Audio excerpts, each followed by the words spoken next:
Before we get to this episode, I want to let you know that you can binge the first part of this season right now with a Pushkin Plus subscription. That's 4 whole episodes before they're released to the public. You'll be able to binge the rest of the season on August 1st with that same subscription. Sign up for Pushkin Plus on Apple Podcasts or by visiting pushkin.fm/plus. Now, on to the episode.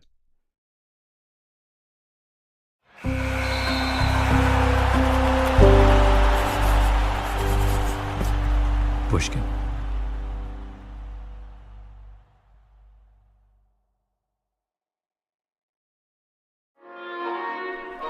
October 31st, 1935, Park Avenue, Midtown Manhattan.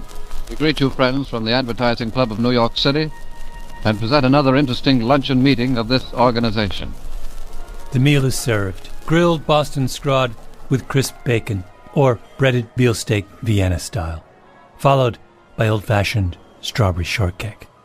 The plates are cleared away. The president of the club introduces the head table, a long row of distinguished gentlemen, and then the agenda of the day. The Olympics to be held in Germany in 1936.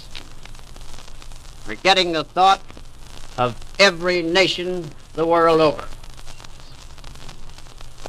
It seemed fitting then that we should go to our guest of the day.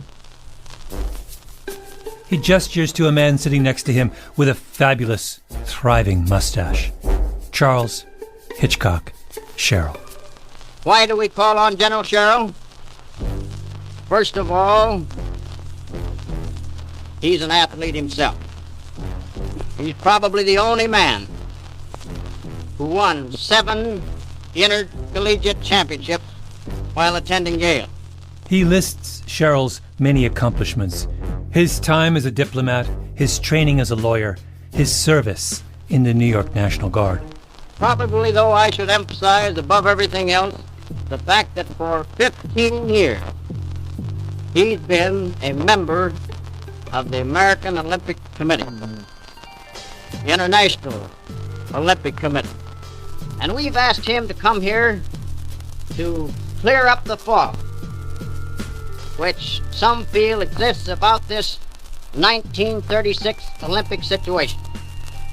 And there is no better man to clear up this Olympic situation than Charles Hitchcock Sherrill.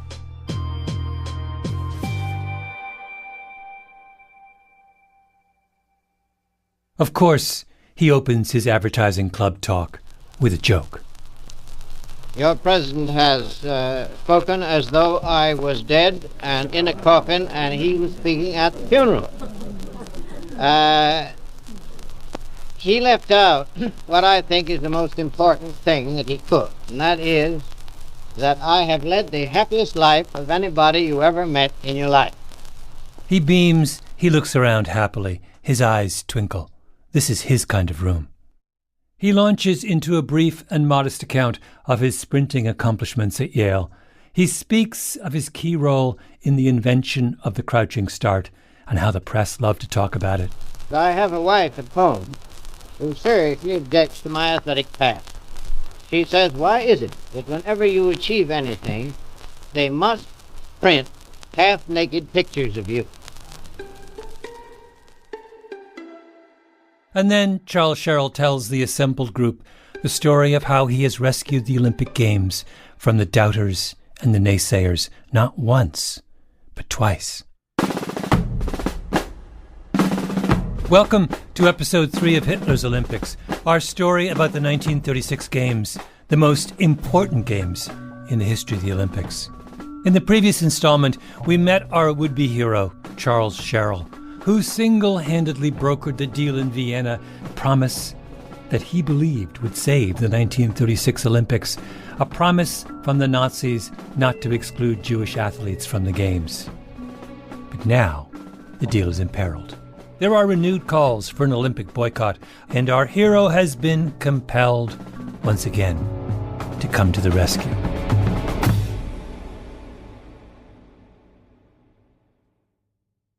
All human societies organize themselves into a pyramid, with ordinary people at the bottom and elites at the top. And the crucial thing about the world Charles Sherrill grew up in, America in the late 19th and early 20th century, is at the top of the pyramid is really, really small. It's a pinprick. It's basically rich white men. And if you were also handsome and a fraternity brother from Yale, so much the better. Charles Sherrill was all those things. He was at the very apex of the pinprick. And right from the beginning, what distinguished Charles Sherrill was his intuitive understanding of the rules that governed the top of the pyramid. Like, for example, never say a discouraging word about another person in that tiny group at the very, very top. I'm reading to you now from Sherrill's unpublished memoirs, where he recounts the story of the time he was part of a group visiting the White House and presented the First Lady, Grace Coolidge, with a bouquet of roses that had been named in her honor. I did this, Sherrill writes, with the comment that the presentation of Coolidge roses to Mrs. Coolidge was but holding the mirror up to nature.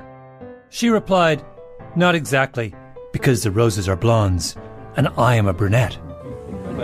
Earnest guffaws all round. Rule number 2, if you are outside this tight little circle at the top of the pyramid, Charles Sherrill doesn't see you. This is a crucial point. There is a certain kind of racist who is racist because he or she harbors an obsession with the other. In the Jim Crow South, for example, swimming pools were segregated because white people didn't want to share the same water as black people. The idea that something might wash off black skin and linger in the water grossed them out. It kept them up at night. It was visceral. That's not Charles Sherrill. He has plenty of black people in his life. They work in the kitchen. They take his coat. But the thought that he is sharing his Manhattan townhouse with them does not keep him up at night. He has arranged his life so that he doesn't have to think about them at all. So when it comes to the 1936 Olympics and Jews in Germany, you might be wondering, is Sherrill an anti-Semite? Well, not like Hitler was an anti-Semite.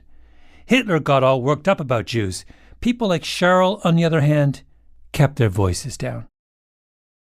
What is the attitude of this kind of person in this era towards Jews?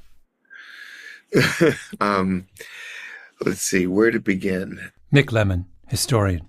So you're really talking about these sort of upper patrician classes, right?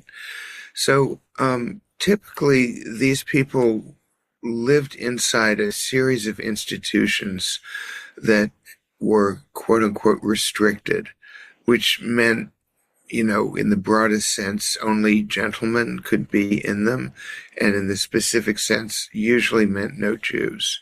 So this would apply to, private clubs, neighborhoods that often had deed restrictions that, no Jews could live there. Very, very often workplaces had rules against Jews being hired. It was understood that Jews weren't allowed in this world of sort of upper-class gentlemen and ladies. People in Sherrill's class arranged their lives so that they didn't have to deal with Jews. And I think they would have thought, Jews are coarse, they're vulgar, they're not gentlemanly, they think about money all the time, things like that. But they didn't think of Jews, to use one of Hitler's favorite words, as vermin. Sherrill's great friend on the International Olympic Committee was the group's president, the Belgian Count Henri de Baillet-Latour. Remember, Latour's wife was the one who wrote Hitler a thank you note when he invaded Belgium. Now, she wouldn't call herself a Nazi. She would say that sending a thank you note to your invaders upon the occasion of your country's invasion was just good manners, like sending a bundt cake to the family that moves into the mansion across the street. The Count, meanwhile, once said of Jews in a letter to a friend that he wasn't fond of them. He wrote that Jews usually, quote, shout before there is a reason to do so. The Jews, in the view of the cultured men of the European aristocracy, were annoying and vulgar and a little bit exasperating. But the Count was quite clear that you couldn't ban Jews from the Olympics, Just because a particular race was annoying and vulgar didn't mean that they couldn't participate in, say, the long jump. People like Bailly Latour and Charles Sherrill liked Jews in theory, but just not in practice, in contrast to the Nazis, who didn't like Jews in practice or in theory. In 1935, that distinction seemed important. Oh, rule number 3 from the top of the pyramid. Remember when we said in the last episode that another of the people Sherrill reminds us of is Candide's Pangloss, the man who believes that all is necessarily for the best end. Essentially, everything happens for a reason, and a good reason at that. I mean, how could it not when you're living a life like Charles Hitchcock Sherrill? I have led the happiest life of anybody you ever met in your life. That's not just a statement of character and disposition. It's an ideological belief. He looks around at those who would question the status quo, radicals, communists, suffragettes, Jews, and he says, "What are you complaining about?" From where I sit at the top of the pyramid, the view is pretty great. Okay, final rule of pyramids, and maybe the most important. From his happy perch high up on the pyramid, Charles Sherrill constructs the following syllogism. If we are really happy with things just as they are, then what do we make of those at the very top, responsible for keeping things just as they are? We like them a lot. Charles Sherrill's great literary accomplishment, apart from the books he wrote about stained glass, was an ambitious work of history. He told the story of Otto von Bismarck, the 19th century strongman who unified Germany. Bismarck was a master strategist, steely character, enormous bushy eyebrows, a furious mustache, a jaw chiseled from the finest Bavarian granite, a row of medals on his crisply starched tunic. They called him the Iron Chancellor. And in his treatise, Sherrill compared Bismarck with his other great man crush, the Italian strongman Benito Mussolini. Il Duce, the inventor of modern fascism. Sherrill admired Bismarck, but Mussolini? For Il Duce, he had true passion. In the course of his research, he would visit Mussolini in his massive office. As he would write, "It is a fashion for writers upon Mussolini to describe this lofty room, devoid of all decoration, as an entirely appropriate background for this forthright statesman. Possibly they are right, but I see a wider, bolder background for him." Il Duce would come striding over, and Sherrill's heart would go all aflutter.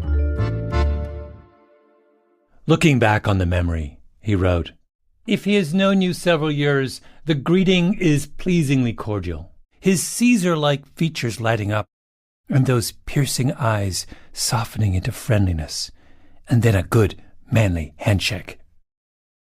Was Sherrill's Bismarck and Mussolini a good book? Probably not.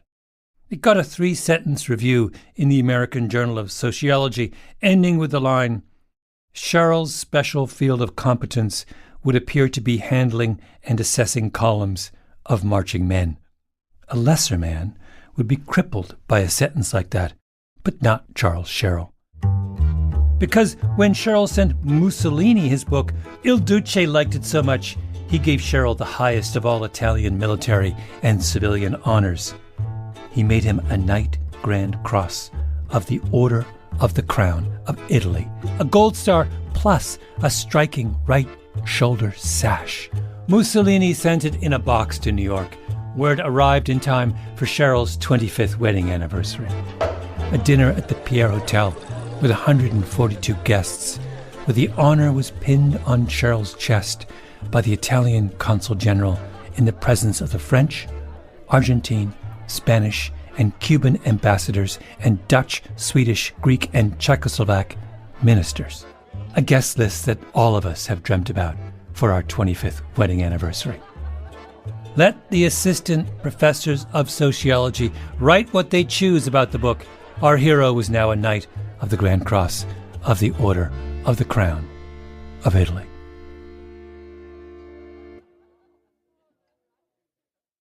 Now, Think back to Dorothy Thompson, America's most celebrated foreign correspondent, who famously interviews Hitler in 1931 when he is on the cusp of power.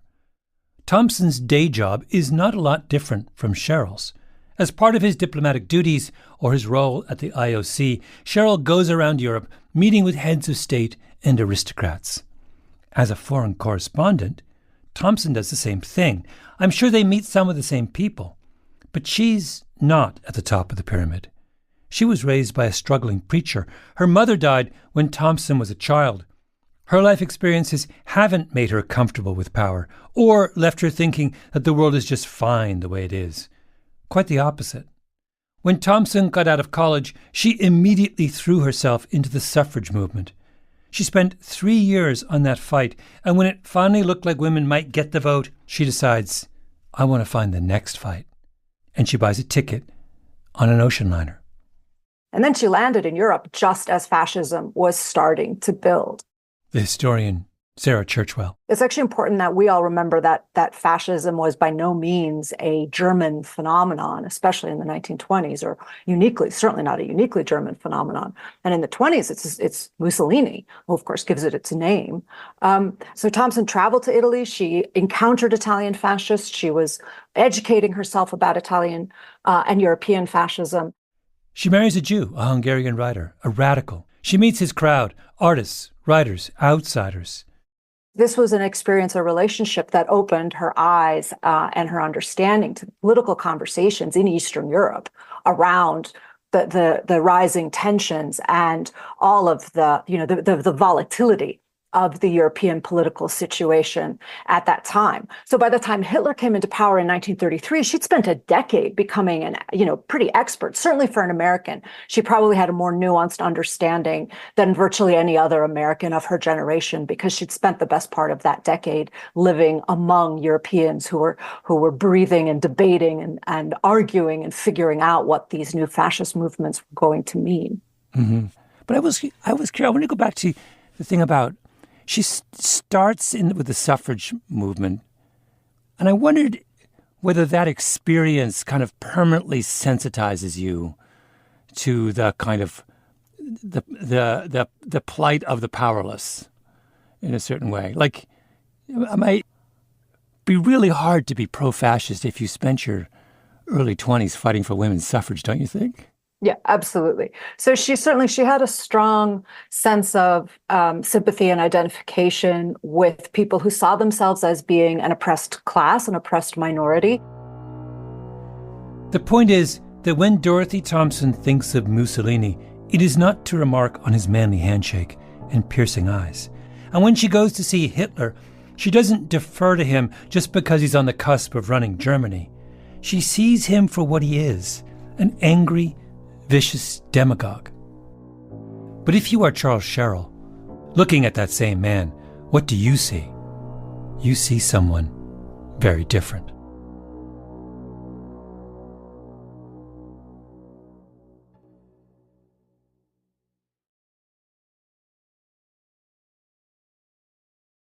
In the summer of 1935, the deal to save the games that Sherrill had hammered out in Vienna 2 years before is imperiled.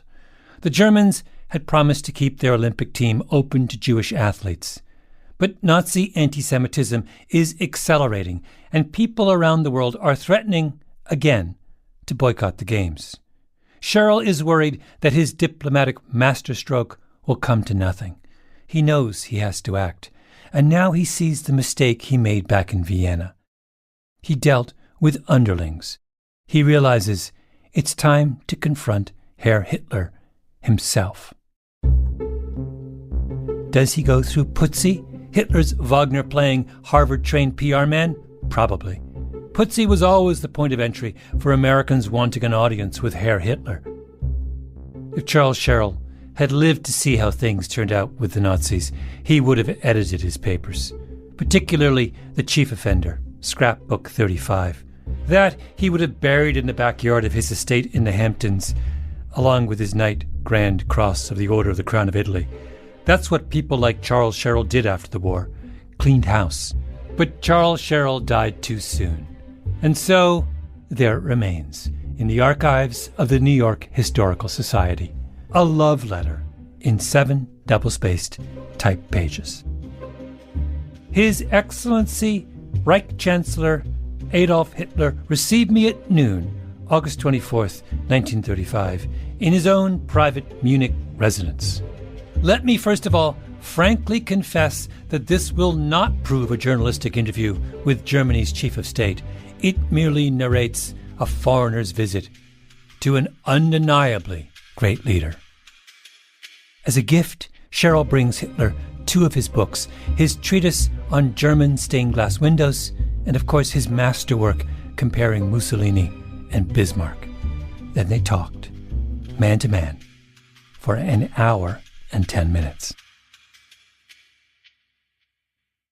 He wrote, I was immediately struck by the fact that Hitler deliberately chose the seat facing the window and its bright sunlight.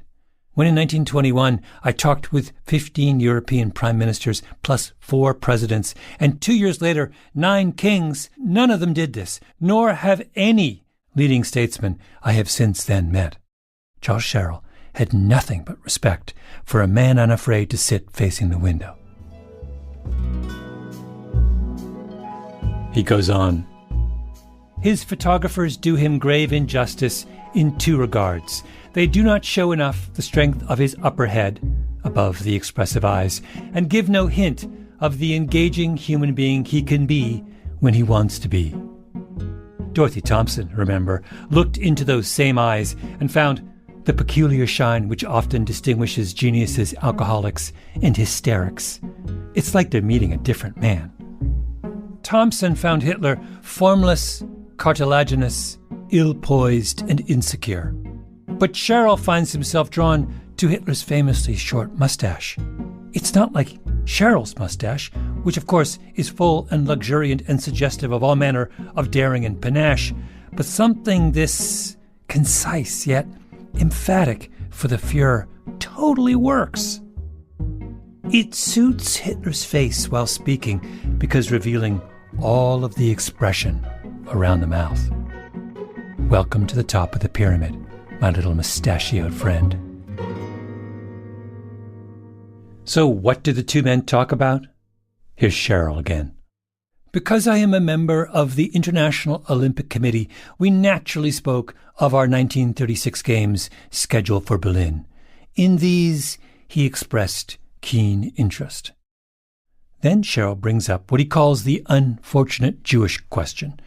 Not the Nazis' anti-Semitic policies writ large, of course, but the annoying controversy over Jews on the German Olympic team, and how it's threatening to derail the games. Cheryl has a proposal for Hitler, a simple way to calm the waters back in the United States. Just put a Jew on the Olympic team. One will do. Cheryl even has someone in mind, a fencer named Helene Mayer. Mayer is German and living in Los Angeles. She's one of the greatest fencers of all time. Technically, she's only half Jewish, since her mom is a proper Aryan. Cheryl thinks that fact will help persuade Hitler. Plus, Mayer is blonde and blue-eyed and really looks the part. Hitler pushes back, so Cheryl brings up the Vienna Declaration that he'd hammered out 2 years previously at the Hotel Imperial. Germany's agreement in principle not to exclude Jews. Hitler says he's never heard of the Vienna deal. Cheryl is shocked. What? How is that even possible? He doubles down. Hitler responds, German sports are for Aryans only. Cheryl comes at him again. It's back and forth, back and forth. Later, in a note to Franklin Roosevelt's private secretary, Cheryl describes the scene. My book, Bismarck and Mussolini, lay before him, and he faced a fine Lembach portrait of Bismarck. It was a last chance. So I went right at him with the question, what would Bismarck, master of foreigners' psychology, do today? He was polite, but showed nothing. Had my appeal won? No sign. 2 titans duking it out at the top of the pyramid, mustache to mustache. It was dreadful nerve for me to tackle him in his own Munich home, but I am only a private citizen, and he can't eat me. Cheryl leaves the meeting. Has his bold gambit worked?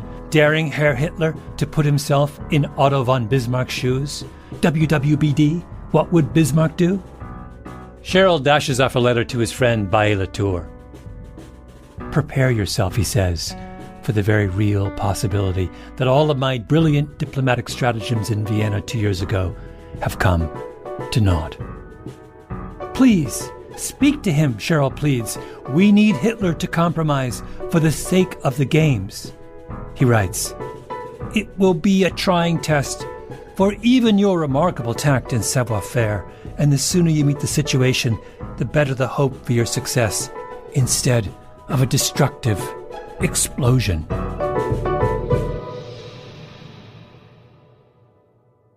Did our hero endure a sleepless night? In his agonies, did he turn the essential question on himself? WWBD, what would Bismarck do if, say, Mussolini reneged on an agreement? But then he gets a note in the mail. It's there in the famous scrapbook 35, a little embossed card inviting him to the Nuremberg rally in mid-September, the annual propaganda festival put on by the Nazi Party. I'm sure you've seen film clips, thousands of soldiers marching in lockstep, chanting Heil Hitler. Cheryl lives for moments such as these. Remember, even the American Journal of Sociology has noted his taste when it comes to columns of marching men. So he accepts the invitation from the Nazi Party. He packs an overnight bag. They offer him a ride on Hitler's train. He says yes. And then in his scrapbook, there then follows many pages of press coverage, swastikas, Nazi propaganda that he collected. My colleague Ben Nadaf Hafri, reporting on what he found in Cheryl's papers at the New York Historical Society. There's an amazing photo of him at the Nuremberg rally at some official event surrounding it with all these medals on his tuxedo jacket, sort of gazing up at the ceiling in awe, because you imagine he's in some vast hall, surrounded by they're such prototypical Nazis. So it's just this man kind of daftly wandering around this grand hall surrounded by these deeply evil people, and completely unaware of the historical significance of what he's witnessing. Other than that, it's a very important event and therefore must be prepared for his scrapbook.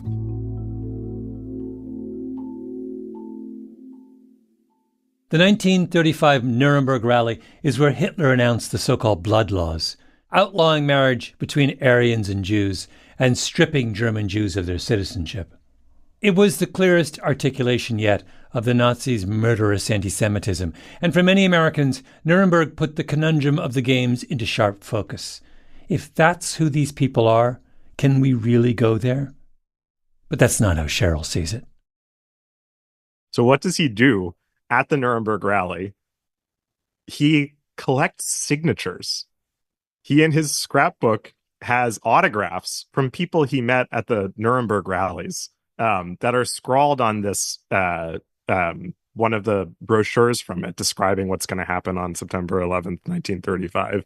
And then there's all these pencil signatures from what I can only assume are prominent members of the Nazi Party. He's fanboying the Nazi Party. He was not even, I don't think that Charles Cheryl would approve of a campaign to exterminate the Jews. I think all he can recognize is force, willfulness, and power. And so he understands that this will be a good one for the scrapbook or the after dinner toast. But there's something about that, the autographs thing, I found it's really chilling. And there has to be it feels like a different category than the banality of evil. It's like we have to invent a new term for the relationship Charles Cheryl bears to this evil. I'm with you. He's just unbelievable. At the end, a top Nazi official pulls him aside and tells him, Herr Cheryl, we have good news for you. We are inviting the half-Jew, Helene Mayer, to join the German Olympic team. Mission accomplished. He sails for home on the SS Normandy, the largest and fastest passenger ship of its day. He steps off the boat and is mobbed by reporters. I am more convinced than ever. that America should take part in the Olympics, he says, and I'm probably the best friend the Jews have in America. Then he makes a threat. I'm not here to stop any anti-Semitic waves, but I warn of the danger of such a development. If 5 million Jews in the United States can make 125 million Americans, pull the chestnuts out of the fire for the Jews in Germany. Jews, Cheryl is saying, shouldn't complain about anti-Semitism because that will cause anti-Semitism. Besides, have I not given you exactly what you wanted? Helene Mayer, a brilliant fencer, and a Jewess, or at least the daughter of a Jew, which ought to count for something, right? Aren't you happy now? Charles Sherrill chose to resolve the dilemma of the pure competition in an impure place by layering a flimsy piece of wallpaper over the menace that was the Nazi regime and hoping no one will look underneath. Remember Dorothy Thompson's taxonomy of who goes Nazi? Mr. B. It's like she was writing with Charles Sherrill in mind. His code is not his own. It is that of his class, no worse, no better. He fits easily into whatever pattern is successful. That is his sole measure of value. Success. Nazism as a minority movement would not attract him. As a movement likely to attain power, it would. He goes home to his Manhattan townhouse, rests his weary head in triumph, and a week later takes the stage at the Advertising Club of New York City, where he will say, I have led the happiest life of anybody you ever met in your life.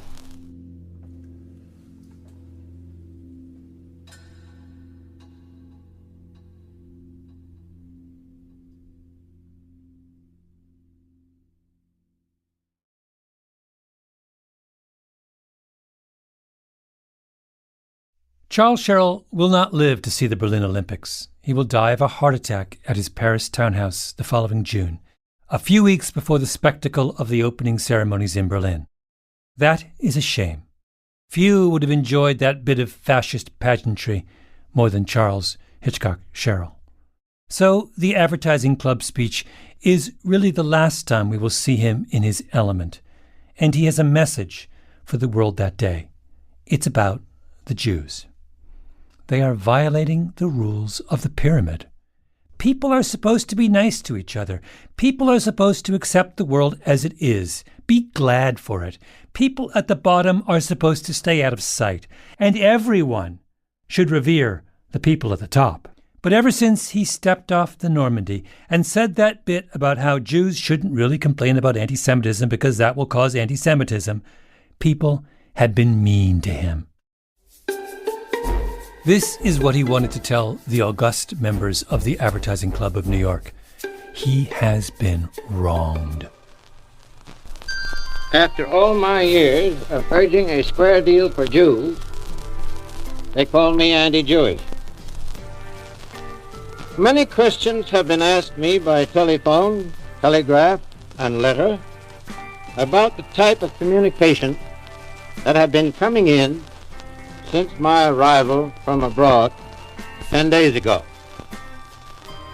In the first place, almost all the Jewish letters, I'm sorry to say, have been either abusive or threatening. He goes on and on. He is aggrieved. Heavy hangs the head that wears the crown. This forces me, and I say it with deep emotion, to desist from those friendly efforts in the future. But neither that incident nor the torrent of Jewish abuse recently poured upon me can succeed in making me anti-Jewish. He doesn't hate the Jews, he's trying to say, but he will not stand with them again because his feelings have been hurt. And then our wounded lion raises his heavy head and says, enough. Everybody has a perfect right to have an opinion on this much-discussed question. But now that the decision to go to Berlin has been definitely made by the only American group having the right of decision, that would be people like Charles Hitchcock Sherrill, the people at the top of the pyramid. It would be well to remember General Grant saying at the close of our Civil War, "Let us have peace." And with that, the room rises in loud agreement. On to Berlin. General Sherrill, you have quickened our democratic faith by telling us of that noble international democracy, the Olympic Games. And let us run with patience the race that is set before us.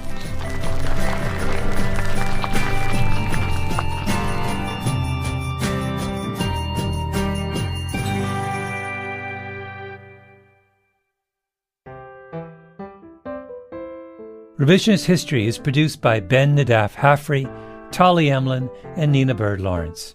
Our editor is Sarah Nix, fact-checking by Arthur Gompertz and Jael Goldfein. Original scoring by Luis Guerra, mastering by Flawn Williams, Sarah Bruguera, and Jake Gorski. Engineering by Nina Bird Lawrence. Our executive producer is Jacob Smith. Special thanks to Karen Shakurji. I'm Malcolm Gladwell.